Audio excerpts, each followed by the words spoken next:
이에 그들이 제자들에게 와서 보니 큰 무리가 그들을 둘러싸고 서기관들이 그들과 더불어 변론하고 있더라. 온 무리가 곧 예수를 보고 매우 놀라며 달려와 문안하거늘 예수께서 물으시되 너희가 무엇을 그들과 변론하느냐? 무리 중에 하나가 대답하되 선생님, 말 못하게 귀신 들린 내 아들을 선생님께 데려왔나이다. 귀신이 어디서든지 그를 잡으면 거꾸러져 거품을 흘리며 이를 갈며 그리고 파리해지는지라. 내가 선생님의 제자들에게 내쫓아달라 하였으나 그들이 능히 하지 못하더이다. 대답하여 이르시되 믿음이 없는 세대여, 내가 얼마나 너희와 함께 있으며 얼마나 너희에게 참으리요. 그를 내게로 데려오라 하시매 이에 데리고 오니 귀신이 예수를 보고 곧 그 아이로 심히 경련을 일으키게 하는지라. 그가 땅에 엎드러져 구르며 거품을 흘리더라. 예수께서 그 아버지에게 물으시되 언제부터 이렇게 되었느냐 하시니 이르되 어릴 때부터나이다. 귀신이 그를 죽이려고 불과 물에 자주 던졌나이다. 그러나 무엇을 할 수 있거든 우리를 불쌍히 여기사 도와주옵소서. 예수께서 이르시되 할 수 있거든이 무슨 말이냐? 믿는 자에게는 능히 하지 못할 일이 없느니라 하시니 곧 그 아이의 아버지가 소리를 질러 이르되 내가 믿나이다. 나의 믿음 없는 것을 도와주소서 하더라. 예수께서 무리가 달려와 모이는 것을 보시고 그 더러운 귀신을 꾸짖어 이르시되 말 못하고 못 듣는 귀신아, 내가 네게 명하노니 그 아이에게서 나오고 다시 들어가지 말라 하시매 귀신이 소리 지르며 아이로 심히 경련을 일으키게 하고 나가니 그 아이가 죽은 것 같이 되어 많은 사람이 말하기를 죽었다 하나 예수께서 그 손을 잡아 일으키시니 이에 일어서니라. 집에 들어가시매 제자들이 조용히 묻자오되 우리는 어찌하여 능히 그 귀신을 쫓아내지 못하였나이까? 이르시되 기도 외에 다른 것으로는 이런 종류가 나갈 수 없느니라 하시니라. 아멘. 예, 오늘 본문의 사건은 우리가 잘 알고 있는 사건입니다. 예수께서 변화산이라고 우리가 알고 있는 산 위에 베드로와 야고보와 요한 세 제자를 데리고 올라가셨고 나머지 9명의 제자들이 산 아래에 있었을 때 일어난 일로 벙어리 귀신 들린 아이를 한 아버지가 제자들에게 데려왔는데 제자들이 귀신을 쫓아내려고 했음에도 귀신이 전혀 나가질 않았고 그러한 와중에 이제 예수님께서 내려오시니까 전후좌우 상황을 다 듣고 결국 귀신을 쫓아낸 사건이죠. 오늘 본문에서 제자들이 마지막 28절을 보면 이렇게 질문했어요. 집에 들어가심에 제자들이 조용히 묻자오되, 그러니까 이제 사건이 종료되고 이제 집으로 돌아왔을 때 조용히 아무도 없을 때 제자들이 예수님을 찾아와서 질문을 했는데 그 질문이 뭐냐면 우리는 어찌하여 능히 그 귀신을 쫓아내지 못하였나이까? 우리는 왜 귀신을 쫓아내지 못했습니까? 라는 질문의 의미는 주님은 좀 아까 쫓아내셨는데 우리는 왜 쫓아내지 못했습니까? 이런 질문이죠. 저 같으면 이렇게 그냥 생각하고 있을 거예요. 아이, 주님이니까 쫓아냈지. 나는 아직 좀 더 있어야 되겠다 하고 와서 질문도 안 하고 그냥 받아들였을 것 같은데 제자들은 그렇게 생각하지 않았던 거죠. 아니, 주님은 됐는데 나는 왜 안 됐을까? 저는 이 자세, 제자들의 자세, 그리고 이렇게 와서 질문한 것은 매우 좋은 것이라고 생각합니다. 이렇게 해야 발전 가능성이 있는 거예요, 사실은. 나는 왜 안 될까? 나는 왜 할 수 없을까? 나도 할 수 있는 거 아니야? 이러면서 계속 고민하고 기도하는 그 사람이 영적으로 발전하게 되는 거죠. 목사가 교인들에게 주는 한계는 그거예요. 목사가 설교 때 얘기하면 교인들의 속으로 그건 목사님이니까 그렇지. 목사님이니까 그렇게 성경 보고 목사님이니까 기도하고 그렇지만 나는 평신도니까. 근데 그런 자세를 가지면 신앙이 절대로 발전할 수 없어요. 오히려 목사님 저렇게 했는데 왜 나는 못하겠어? 우리가 다 만인제사장인데 개신교에서 우리가 다 하나님과 일대일 관계로 하는 건데 왜 나는 안 될까? 그래서 예수께서도 천국은 침노하는 자에 의해서 침노를 받는다. 이런 말씀하셨어요. 적극적으로 천국을 공략하라. 구하라 주실 것이요. 찾으라 찾을 것이요. 문을 두드리라 그러면 열릴 것이다. 오늘 이 제자들의 질문, 우리는 왜 능히 귀신을 쫓아내지 못했습니까? 라는 질문에 대해서 예수님이 어떻게 대답을 하셨는가? 29절이죠. 이르시되 기도 외에 다른 것으로는 이런 종류가 나갈 수 없느니라. 그러니까 이렇게 대답하지 않으신 거예요. 너희들은 제자니까 아직 안 되는 거야. 조금 더 기다려. 그러면 언젠가 너희들도 나처럼 할 수 있을 거야. 이렇게 대답하지 않으셨다는 거죠. 너희는 아직 배우는 제자들이니까 못한 거야. 이렇게 대답하지 않으시고, 너희가 귀신을 쫓아내지 못한 이유는 너희들이 기도하지 않아서 그래. 이렇게 딱 얘기하신 거예요. 기도하지 않고 다른 방법으로는 귀신을 쫓아낼 수 없다. 아주 확실하게 말씀을 하셨죠. 오늘 제자들의 질문도 좋은 질문이지만 예수님의 대답도 좋은 대답이라고 생각합니다. 어떻게 보면 그냥 위로하고 받아주실 수 있는 상황에서 제자들의 그래 너희들 실패해서 힘들지 이렇게 다투거릴 수 있는 상황에서 아주 직설적인 대답을 예수께서 하셨어요. 좋은 질문과 좋은 대답입니다. 제자들도 자신이 귀신을 쫓아내지 못한 이유를 당연하게 받아들이지 않았고 예수님도 제자들이 귀신을 쫓아내지 못한 것이 당연한 것이 아니라고 말씀하신 거예요. 제자들은 귀신을 쫓아내지 못한 이유가 자신들에게 있지 않은가 하고 이렇게 찾으려고 했고 예수님도 그래 문제가 너에게 있어 이렇게 말씀하신 거죠. 질문의 핵심은 제자들의 질문 핵심은요 능력이었습니다. 우리는 어찌하여 능히 그 귀신을 쫓아내지 못했습니까?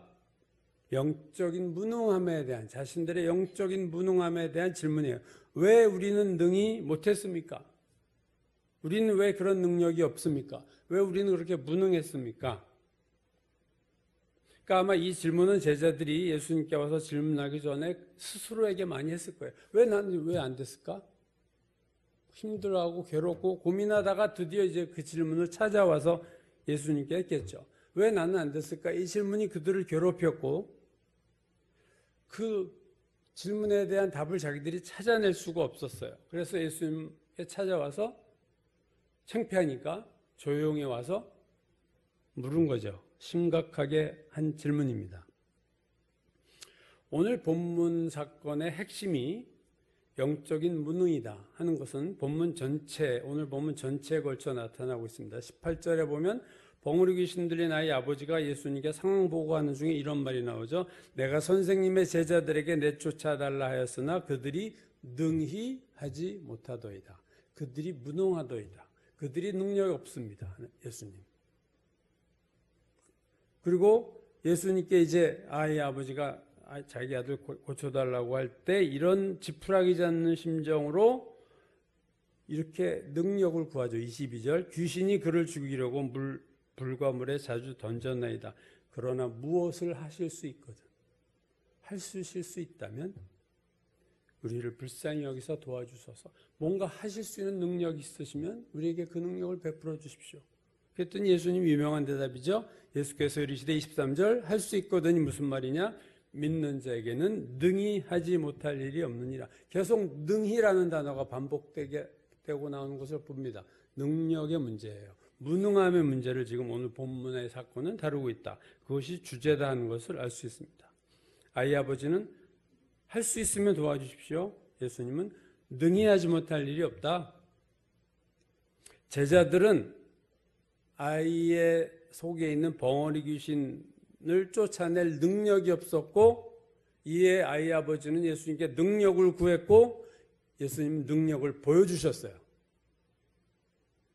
그리고 사건이 종결됐고 사람들이 다 돌아간 후에 제자들은 예수께 나와서 자신의 무능함의 원인이 무엇인지를 물었죠. 능히 왜 우리는 쫓아내지 못했습니까? 결국 이 본문을 꿰뚫고 있는 핵심은 능히, 능력, 무능 이것이 이 본문의 주제다 하는 거죠. 그렇다면 제자들은 왜 귀신을 쫓아내지 못했을까? 왜 영적으로 무능했을까? 성경을 복음서를 보시면요, 사실은 제자들은 오늘 이 사건 이전에 귀신을 쫓아낸 경험이 있었어요.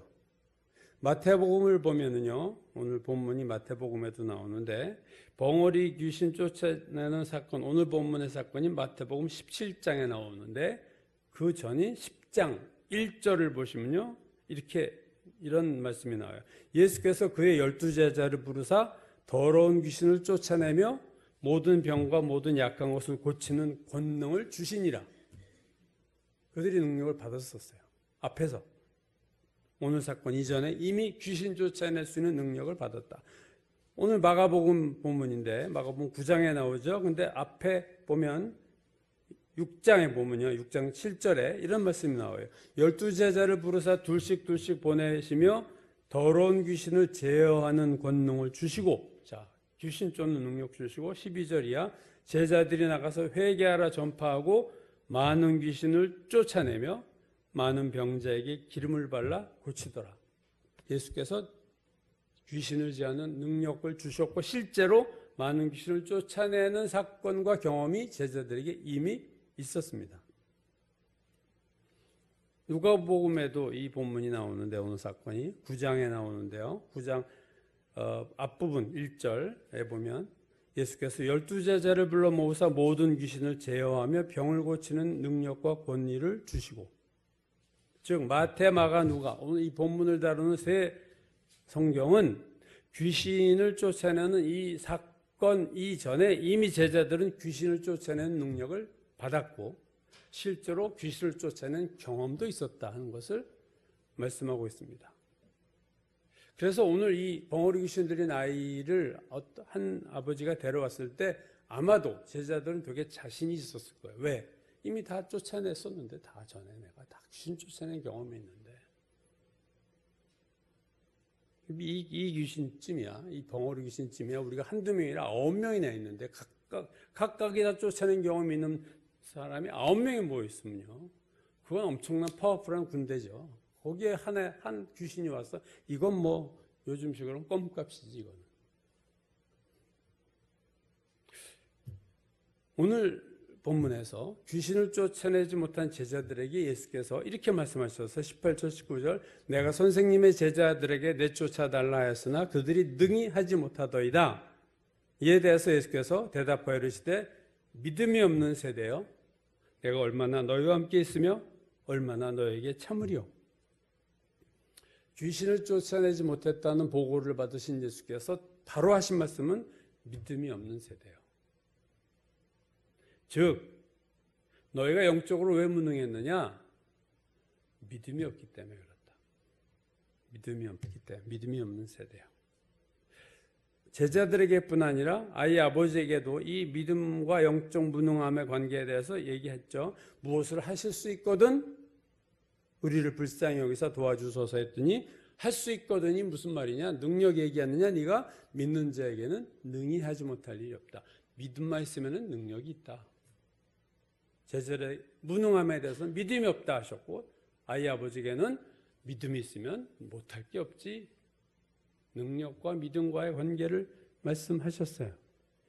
아이 아버지는 예수님이 하신 말씀의 의미를 바로 알아듣고 이렇게 24절에서 이렇게 기도합니다. 그 아이 아버지가 소리 질러 이르되 내가 믿나이다. 나의 믿음 없는 것을 도와주소서. 내가 믿나이다 이 말은 내 아이를 살릴 방법은 믿음밖에 없구나 하는 것을 깨닫고 주님 제가 믿습니다. 그래서 여기까지 왔습니다. 이제 그 얘기를 했지만 그 말하고 나니까 내가 정말 믿음의 수준이 내 아이를 살릴 수준이 아닌 것을 깨닫고는 내가 믿음 없음을 도와달라. 내가 믿는다고 하고 곧바로 나의 믿음 없다. 이렇게 고백을 했어요. 내가 믿나이다 이거는 아들을 살고 싶은 자기의 소원을 말한 거고 내가 믿음 없는 것은 자기 영적인 현실이에요. 제자들에게 자신감이 있었어요. 왜? 귀신 쫓아냈었잖아요. 근데 믿음은 자신감과 다른 겁니다. 예수님의 9명의 제자들은 벙어리 귀신 들린 아이를 데리고 자기들 앞에 왔을 때 처음에는 자신감이 있었어요. 아이 뭐 이거 뭐 내가 전에도 쫓아낸 적이 있는데, 그래서 자신감이 있었기에 내가 자신감이 있었는데 왜 안 됐을까? 그러니까 마지막에 그래서 물은 거예요. 왜 우리 안 됐습니까? 주님, 나 정말 자신 있었는데. 그래서 이해가 안 되는 거죠. 왜 귀신이 떠나지 않았을까?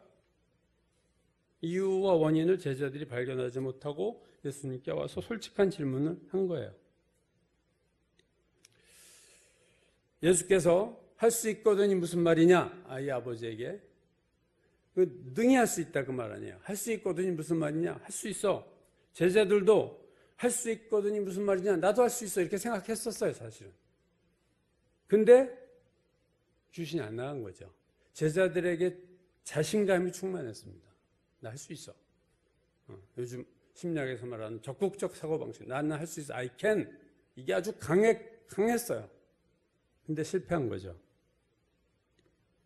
앞에서 말씀드렸듯이 제자들의 이 자신감은 귀신을 쫓아낸 경험에서 온 겁니다. 경험. 자신감은 경험에서 나와요. 성공한 경험이 많은 사람일수록 자신감이 많습니다. 실패한 경험이 많은 사람일수록 자신감이 없어요. 그렇다면 자신감이 믿음일까?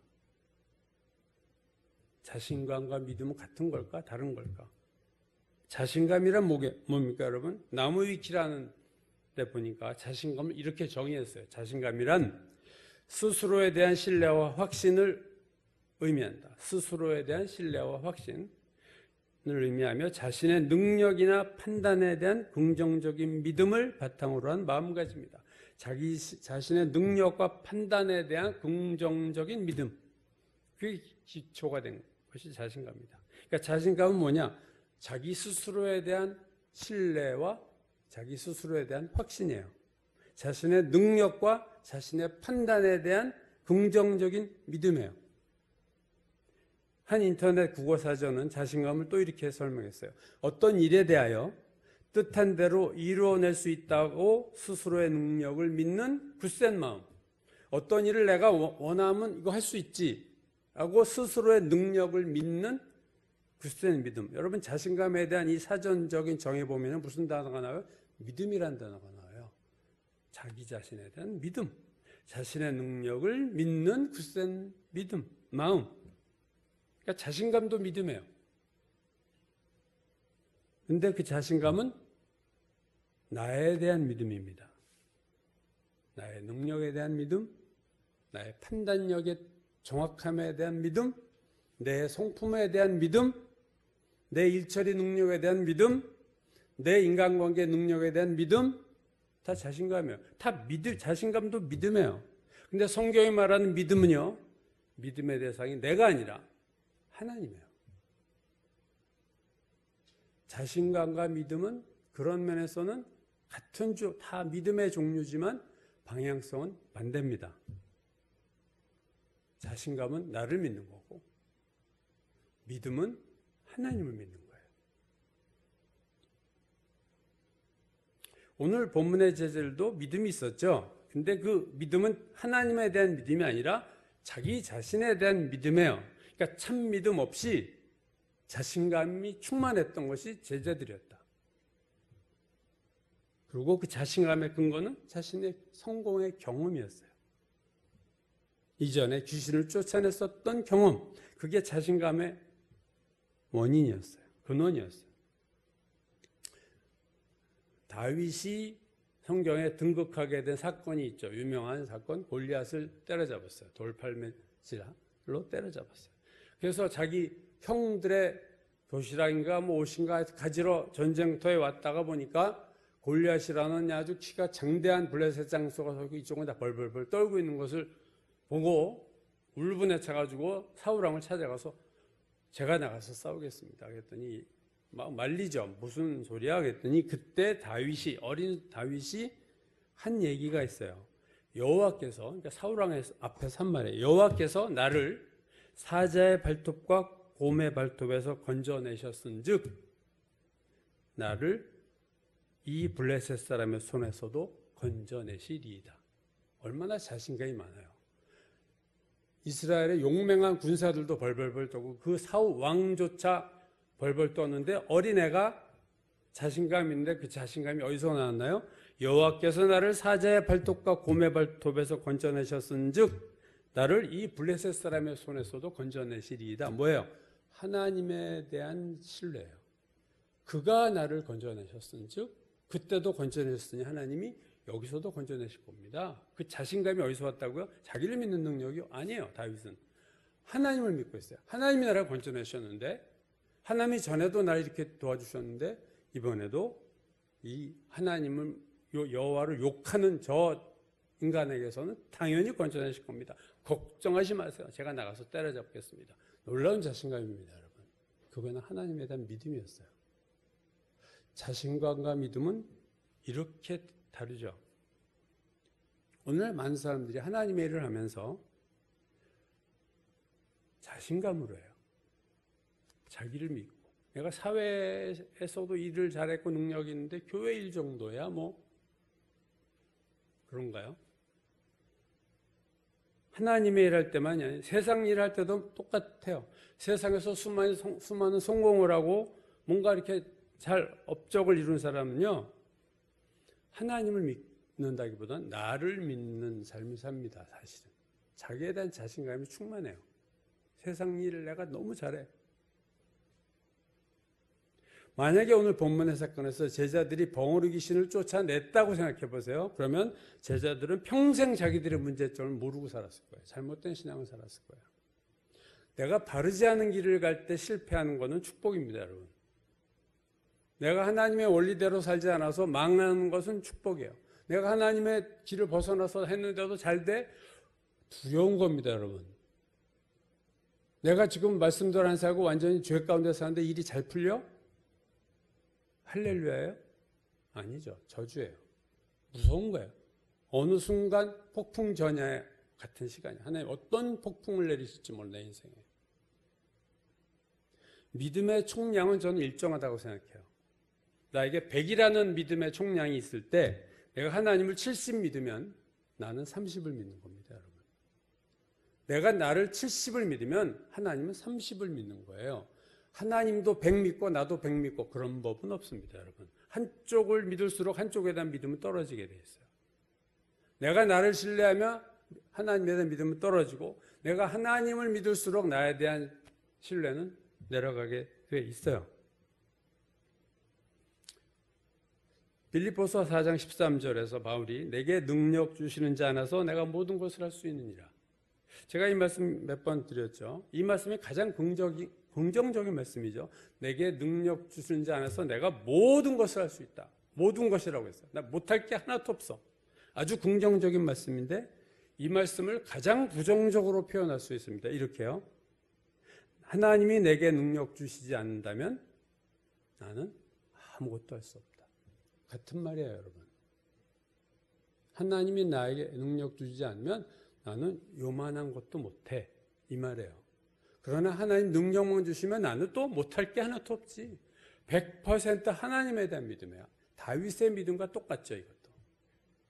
하나님이 나 곰의 발톱과 사자의 발톱에서 건져내셨은즉 나를 저 블레셋 오만한 하나님 모욕하는 자의 손에서도 건져내실 겁니다.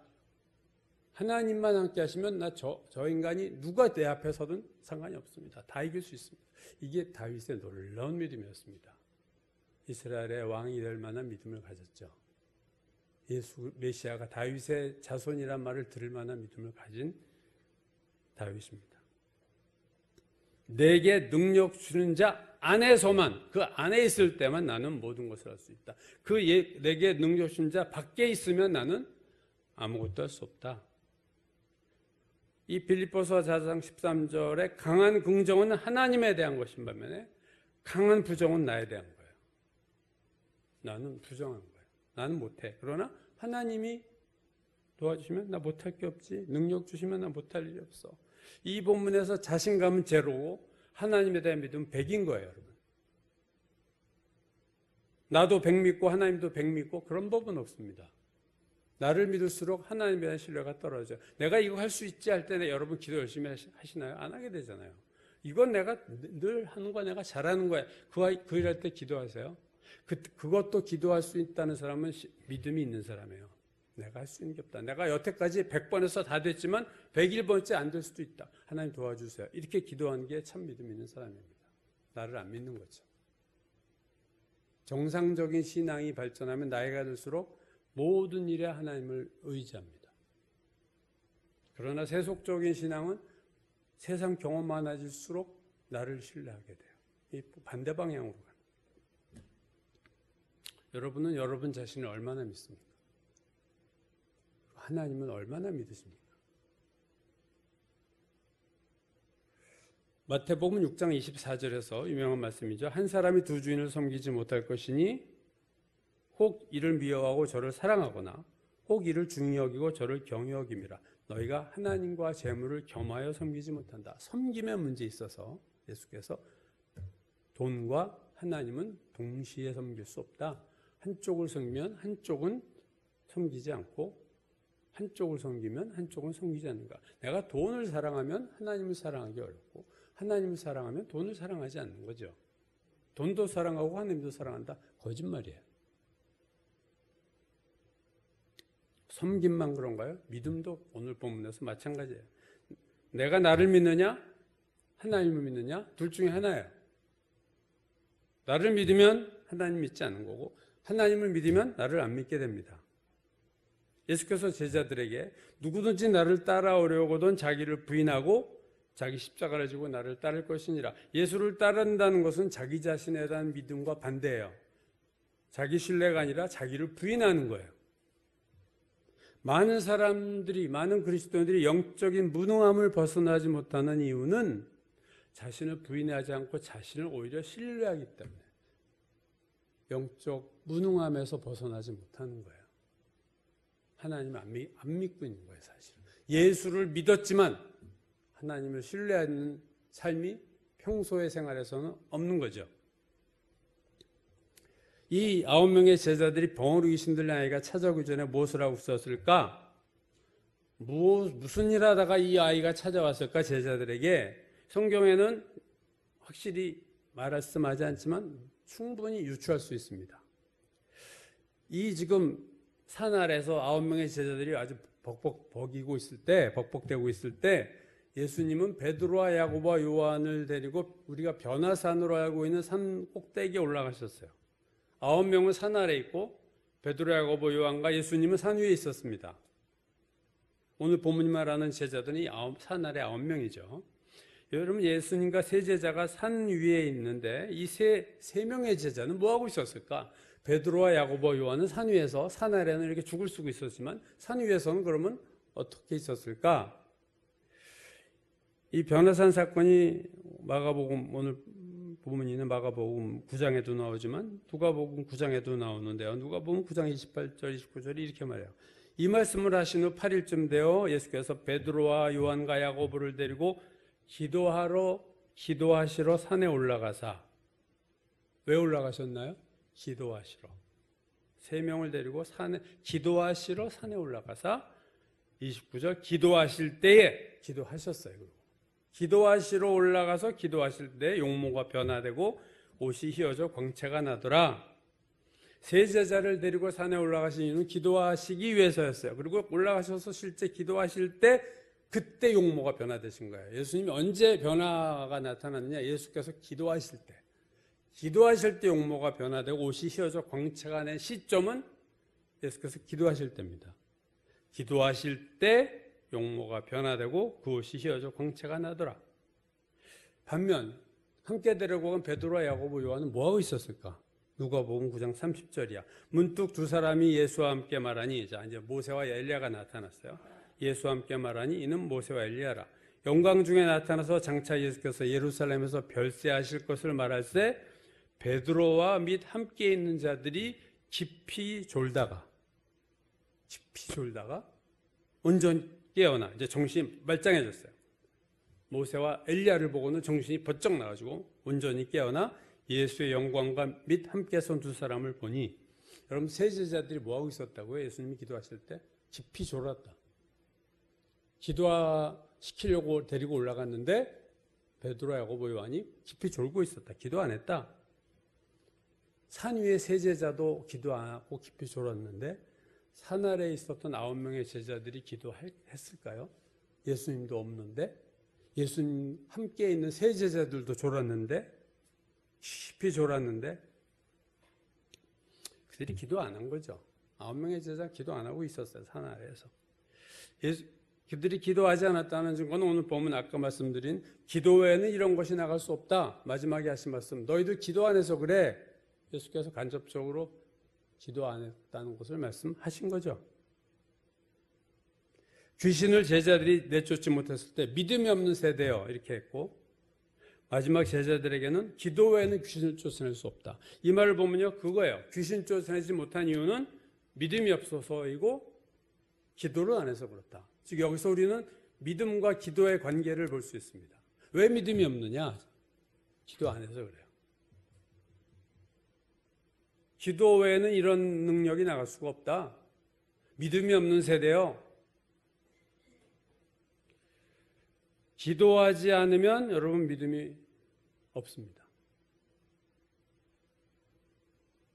물론 로마서 10장 말씀처럼 믿음은 들음에서 나며 들음은 그리스도의 말씀으로 말미암는다. 즉 믿음은 하나님 말씀을 들을 때 나온다. 맞죠? 근데 생각을 해보세요. 말씀을 계속 듣는데 계속 유튜브 설교 듣고 기독교 CBS CTS 설교 계속 들어요. 근데 기도를 안 하면 어떤 신앙이 될까요? 무기력한 신자가 됩니다. 무기력해. 기도 없는 말씀은 기도는 하는데 말씀만 봐 머리에 지식으로만 남습니다. 무기력하고 성경 지식만 머리에 가득한 그리스도인이 탄생하는 거죠. 그런 사람들은 리더가 돼요. 왜? 성경을 많이 하니까. 교회에서 또는 기독교 단체에서 바이블 스터디 남에게 가르치고 얼마든지 아주 유능하게 잘할 수 있어요. 그러나 그가 기도를 안 한다? 그거는 그냥 무기력한, 요즘으로 말하면 무기력한 지식인, 세상에서 말하는 무슨 일 터지면 심 하나 못 쓰고 공부만 잘해가지고 지금 여자 국회의원들처럼 변호사 판사 공부 잘했는데 무슨 일 터지면 아무 힘을 쓰지 못하는 무기력한 국회의원, 무기력한 그리스도인. 말씀만 많이 알아. 기도는 안 해. 때로는 위선적인 바리새인처럼 위선적인 그리스도인이 되기도 하고요. 오늘 본문 첫 절인 14절에서 사단 아래 제자들이 뭐하고 있었나요? 이에 그들이 제자들에게 와서 보니 큰 무리가 그들을 둘러싸고 서기관들이 그들과 더불어 변론하고 있더라. 많은 사람들이 이렇게 둘러싸고 있고 가운데 누가 있냐? 서기관과 제자들이 토론하고 있어요. 마치 TV에서 많은 방청객들이 있고 패널들이 막 토론하듯이 그 상황이 지금 벌어진 거죠. 논쟁을 하고 있어요, 여러분. 논쟁을 하는, 말씀을 많이 아는 우리 아주 친구는 아주 논쟁을 잘해요. 막 그냥 SNS 들어가서 누구와도 변론을 하고 말씀 가지고 막 아주 격하게 공격하고 그거 틀린 해석이야 신앙 지식은 뛰어날지 몰라도 대부분은요, 이런 사람은요, 무기력합니다. 실제로 영적인 문제에 있어서 무능하기 짝이 없어요. 머리에 말씀 지식만 가득하죠. 말씀을 많이 아는 것과 말씀을 살아내는 것은 별개 아닙니까? 무협지를 보면 비급이라는 게 있어요. 귀원 비급 해가지고 달마, 역경 해가지고 이런 비급들이 있는데 거기에 놀라운 무술 방법이 기록되어 있어요. 비급을 보면. 근데 여러분 그 무술 비급을 내가 딸딸딸 머리에 외운다고 무술 실력이 늘어날까요? 놀라운 무술 비법에 대한 내용을 비급을 보고 다 알아도 내공이 없으면 소용이 없어요. 즉 어떤 무술에 대한 손동작, 발동작 다 내가 알았어요. 외웠어요. 근데 해보면 상대방이 안 넘어져. 왜? 힘이 없으니까. 내공을 내 안에 있는 힘을 기르지 못했기 때문에 머리로 하는 그 무술의 내용, 비법은 나에게 별 힘을 주지 못하고 무능한 상태로 만드는 거예요. 마찬가지입니다, 여러분. 말씀을 많이 알아도 기도하지 않으면요, 말씀이 무기력해져요. 힘이 하나도 없어요, 그 말씀.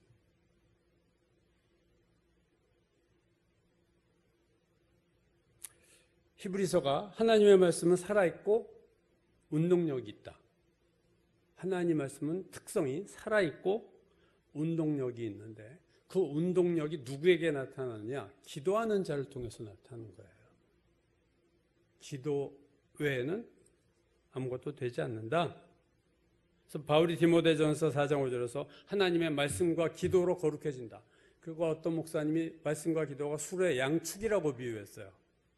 말씀과 기도가 양축이 돼야 수레가 앞으로 갈 수 있는데 바퀴가 하나 빠지면요, 그 수레는 못 가고 기울어서 이렇게 길바닥에 그냥 쓰러져 있어요.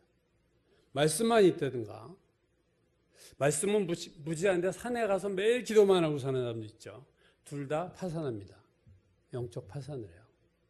말씀 모르고 기도한 사람은 어떤 신비한 체험을 해석할 기준이 없으니까 영적으로 마귀에게 미혹받아서 이상한 사이비단으로 갈 수 있고요. 말씀만 하고 기도가 없으면요, 피곤한 인생 되는 거예요. 여러분, 제자들은 예수님과 늘 함께 다녔잖아요. 그래서 수많은 말씀을 들었어요.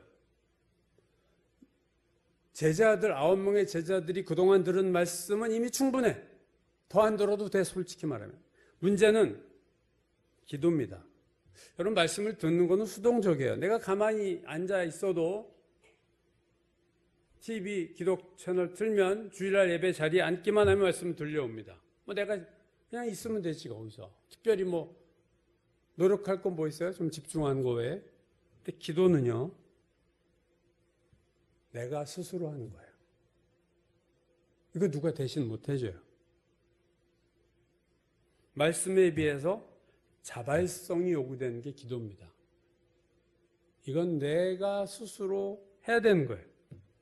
말씀을 듣는 거는 수동적이 될 수도 있지만 기도만은 내가 해야 돼요. 오늘 산 아래 9명의 제자들이 예수께서 올라가셨어. 그러니까 되게 얼마나 자유스럽겠어요. 스승님이 없어. 이 마음대로 내가 좀 하고 싶은 거 하고. 그래서 그들이 그 산 아래에서 기도할 수도 있었고 기도 안 할 수도 있었는데 오늘 본문을 보면 이들은 기도를 안 하는 쪽으로 선택을 했고 그 결과가 무능이었습니다. 귀신들이 나에게 나타났을 때 손 쓸 힘이 없었어요. 제자들이 전에 했던 것처럼 아이 속에 있는 귀신에게 그 아이에게서 떠날지어다 했겠죠. 꿈쩍도 안 해. 귀신이 꿈쩍도 안 해요. 웃긴다 그러지. 니들 어때서 그래 오히려 대드는 거죠. 예수님이 없을 동안 그들은 아주 자유를 만끽하고 기도 안 하고 살았지만 그 선택에 대한 책임을 결국 지게 된 거예요. 무능하게 망신을 당한 거죠. 오늘 마지막 절에서 기도 외에는 다른 것으로는 이런 종류가 나갈 수 없다. 이런 종류는 기도 없이는 절대로 안 돼. 그럼 이런 종류는 뭘 말씀하신 것일까? 이런 종류는 기도 외에는 다른 것으로 나갈 수 없다. 어떤 헬라어 번역에서는 기도와 금식까지 넣었죠. 기도와 금식 외에는 이런 종류가 나갈 수가 없다. 여기서 이런 종류는 귀신을 쫓아내는 거예요. 그죠? 오늘 본문에서 말하는 이런 종류는 귀신 쫓아내는 것. 조금 더 폭을 넓혀 말하면 영적 능력에 관한 것. 이거는 기도 외에는 불가능해요. 오늘 영적 무능함이 제자들의 문제 아닙니까? 그들이 능히하지 못하더이다. 믿는 자에게는 능치 못할 일이 없느니라. 우리는 어찌하여 능히 그 귀신을 쫓아내지 못했습니까? 지금 능력 얘기해요. 이런 종류는 기도 안 하면 말씀을 100% 알아도 100을 알아도 소용없어. 기도 외에는 안 돼. 이건 기도의 문제야. 여러분, 기도 외에는 불가능한 영역, 기도 아니면 절대 안 되는 영역은 능력을 행하는 문제. 즉 힘과 힘이 부딪히는, 영적인 힘이 부딪힐 때 귀신의 힘, 사탄의 힘, 하나님의 힘이 부딪히는데 여기서는 힘이 센 자가 이길 수밖에 없는 거예요. 내가 하나님을 믿어도 힘이 약하면 밀리는 거예요. 마태복음 12장에서 귀신 들려 이번엔 눈 멀고 말 못하는 귀신 들린 사람에게 귀신을 쫓아내 주신 후에 예수께서 전에도 한번 이 말씀 드렸죠. 유명한 말씀하셨어요. 사람이 먼저 강한 자를 결박하지 않고서야 어떻게 그 강한 자의 집에 들어가 그 세간을 강탈하겠느냐? 결박한 후에야 그 집을 강탈하리라. 이 강한 자는 귀신이었어요. 어떻게 강한 자를 먼저 결박하고 귀신을 묶지 않고 묶은 다음에 그 강한 자의 집에 들어가 세간을 끄집어냈습니다. 세간은 귀신 들린 사람을 말하는 거예요. 귀신의 소유물. 귀신의 소유물이 뭐냐? 귀신 들린 사람은 수적으로 자기가 부리고 귀신이 살죠. 그러니까 그 귀신 들린 사람을 끄집어내려면 먼저 해야 될 게 그 사람을 끄집어내는 것이 아니라 강한 자 귀신을 먼저 힘으로 묶어야 된다는 거죠. 이건 기도 아니고는 불가능하다.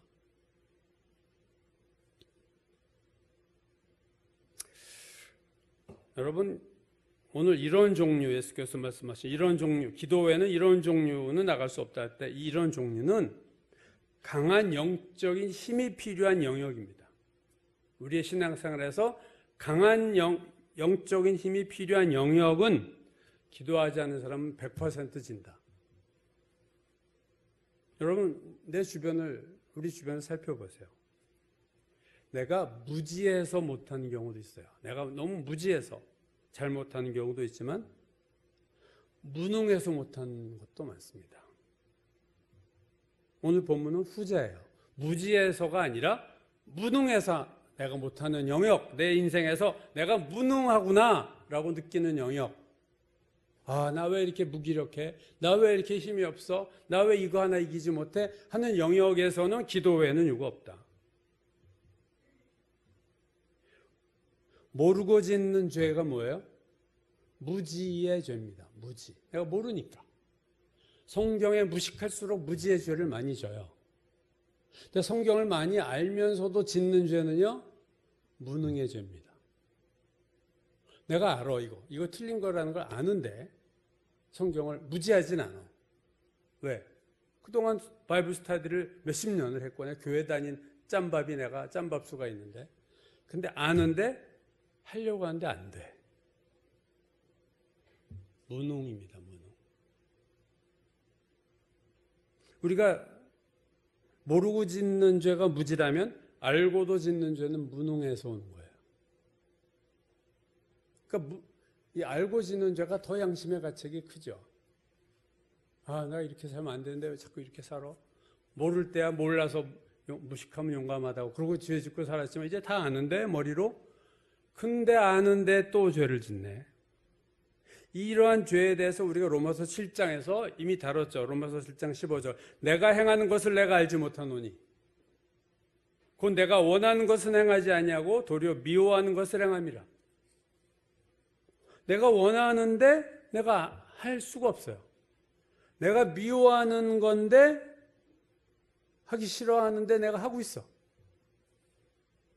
19절 7장 로마서 내가 원하는 바 선은 행하지 아니하고 도리어 원하지 아니하는 바 악을 행하는 도다. 내가 원하지 않는 것은 죄죠. 내가 그게 죄인 줄 잘 알아요. 근데 내가 원하지 않는 걸 내가 하고 있어. 바울은 이러한 자기의 영적인 비참함의 모습을 이렇게 말합니다. 내 속사람으로는 하나님의 법을 즐거워하되 내 지체 속에 한 다른 법이 내 마음의 법과 싸워 내 지체 속에 있는 죄의 법으로 나를 사로잡는 것을 보는도다. 내가 보고 있어요. 뭘 봐요? 내가 사로잡혀 있는 것을, 내가 포로로 붙잡히는 것을. 왜? 힘이 없어서. 내가 무능해서. 그 힘을 이기지 못해서. 그 힘이 나보다 더 세가지고 죄의 법의 힘이 내 마음으로 다하는 힘보다 나를 짓누르는 죄가 더 힘이 세니까 내가 찌부창이 되는 거예요. 눌리는 거예요. 내 안에 싸움이 있어요.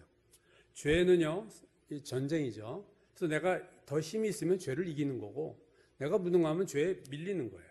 죄 짓는 거예요. 아는데 눈으로 뻔히 보면서 이러면 안 되는데 내가 하나님 앞에 그러면서 죄를 짓는 거예요. 그래서 이 자기의 모습에 좌절한 바울이 머리를 감싸쥐고 좌절하고 24절 오라 나는 공고한 사람이로다. 나는 참 불쌍한 인간이야. 이 사망의 몸에서 누가 나를 건져내랴. 여러분의 인생 중에서 내가 하고 싶지 않은데 행하는 게 있어요. 내가 그렇게 생각하고 싶지 않은데 그런 생각이 자꾸 들어서 그 생각에 끌려가요. 이거는요, 무지의 문제가 아니라 무능의 문제입니다. 그리고 무능의 문제는 기도 외에는 방법이 없다.